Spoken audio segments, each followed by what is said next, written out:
Rumaragas po pala po sa ating lahat para sa ating pangaraw-araw na talata. Tayo ngayon ay nasa Genesis Kapitulo 33, simula versikulo 12 hanggang versikulo 17. Tayo'y babalik na at ako ang mauna sa paglakad, wika ni Esau. Sinabi ni Jacob, ang mga bata ay mahinang lumakad. Inaalala ko rin ang mga tupa at bakang may bisiro.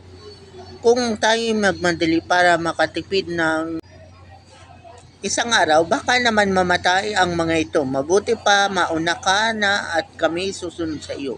Sisikapin ko namang bilis-bilisan ang lakad hanggang kaya ng mga hayop at bata. At mag-aabot din tayo sa Seir. Kung gayon, pasasamahan ko kayo sa ilang tauhan ko, wika ni Esau. Wag na, labis-labis na ang iyong kagandahang loob sa akin. Sabi naman ni Jacob, nang araw na iyon ay umuna na si Esau patungong Seir. Nagtuloy naman si Jacob sa Sukot at nagtayo roon ng kanyang tirahan at kulungan ng mga hayop. Kaya tinawag na Sukot ang lugar na iyon. So yun na nga po, dahil magkasundo na si Esau at si Jacob, sila ay nasa biyahe na sa mga panahong ito, or sa passage na daw sila ay nasa biyahe. Si Jacob papuntang Kanaan, si Esau naman papuntang Edom.